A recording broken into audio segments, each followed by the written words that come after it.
अगर बेलपत्री पूर्ण ना मिले, एक समय ऐसा आता है कि बेलपत्रियों को कीड़े खा जाते हैं, खंडित हो जाती है, सूख जाती है। बेलपत्री पूर्ण ना मिले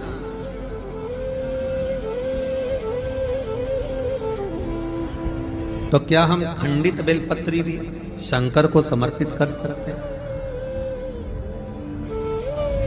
देखिए प्रश्न कितना सुंदर है। उसका प्रश्न केवल एक व्यक्ति के लिए ये प्रश्न नहीं होता, ये प्रश्न जो करे जाते हैं ये जग कल्याण के लिए, सभी के लिए। मान लो अगर बेलपत्री साबुत नहीं है, बेलपत्री कहीं कीड़ा खा गया, कहीं बेलपत्री खंडित हो गई, कहीं बेलपत्री में कुछ तकलीफ है, मान लो कीड़ा हो गया या कुछ हो गया और वो खंडित है, तो क्या हम उसको ना चढ़ाएं कि चढ़ाएं?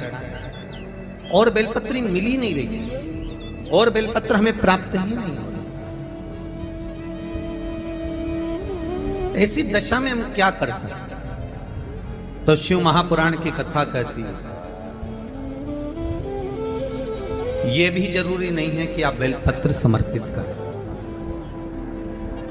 कितना सुंदर कहा है शिव महापुराण की कथा में कि हम ये भी नहीं कह रहे कि बेलपत्र आप समर्पित करें। अगर बेलपत्र खंडित है, टूटी पड़ी है और आपके पास में नहीं है तो शिव जी की चढ़ी हुई बेलपत्र को धोकर शंकर पर चढ़ा दे। उसने दूसरा प्रश्न लिखा, मान लो मंदिर में भी बेलपत्र नहीं हो तो? बहुत अच्छे प्रश्न है ये। मंदिर में भी बेलपत्र ना हो तो कितना सुंदर कहा। एक भजन आप लोग गाते हो कि मन मेरा मंदिर, आंखें दिया बाती, होठों की है तालियां, रोम फूल बाती।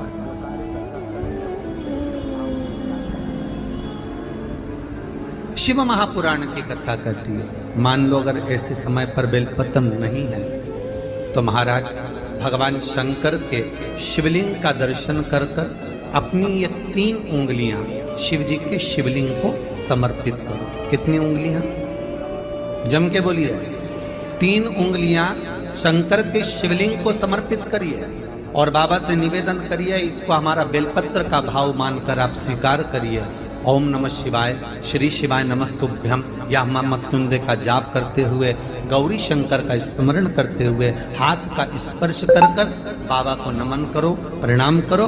बाबा उस बेलपत्र को भी स्वीकार कर लेता है। बाबा उस बेलपत्र, यहाँ तो कितना शिव महापुराण के अंतर्गत एक लिंग पुराण है। लिंग पुराण के अंतर्गत वर्णन आता है कि आप अगर आपके पास में शिवलिंग भी नहीं है, आप किसी नदी में स्नान कर रहे हो तो अपने अंगुष्ठ को आगे कर कर आप उस पर भी जल चढ़ा सकते हो। भगवान शंकर उसको स्वीकार कर। आप किसी नदी का कंकर उठाकर अपने हथेली में रखकर उसको भी जल चढ़ा सकते हो, भगवान उसको भी स्वीकार कर। भगवान उसको भी ग्रहण कर, भगवान उसको भी स्वीकार कर।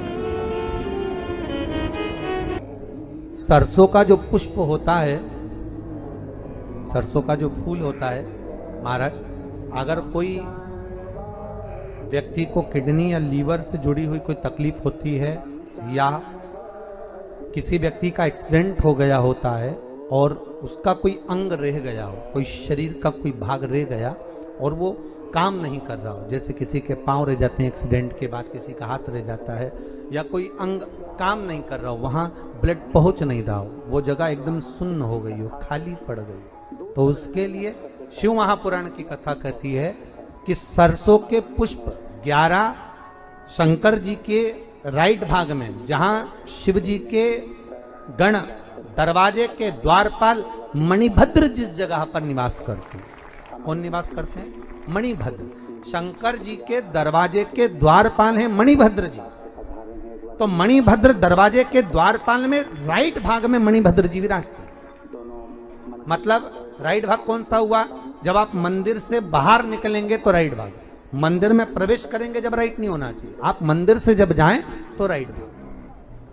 मतलब आप मंदिर से राइट से जाएंगे तो शंकर जी का भी राइट हो जाएगा, क्योंकि शिव जी ऐसे बैठे हैं तो शंकर जी का भी राइट हो गया, देवता उनका भी राइट हो गया, तो राइट भाग सीधा हाथ मणिभद्र जी का स्थान। 11 सरसों के पुष्प मणिभद्र के उस द्वार पर आप रख दीजिए और मणिभद्र के द्वार पर रखकर अंदर जाकर 108 वापिस जब आप बाहर निकल रहे हैं, ये पुष्प आप रखने के बाद एक बार बाहर जाएंगे, फिर वापस आएंगे मणिभद्र के रखने के बाद, और अंदर जाकर 108 सरसों के पुष्प शंकर को समर्पित करेंगे महाराज। उस सरसों के पुष्प जो शिव जी को आप समर्पित कर रहे हैं उसको वापस लेकर आएंगे, श्री शिवाय नमस्तुभ्यम बोलकर उस सरसों के पुष्प को महाराज सरसों के तेल की बोतल में उसको डाल लीजिए।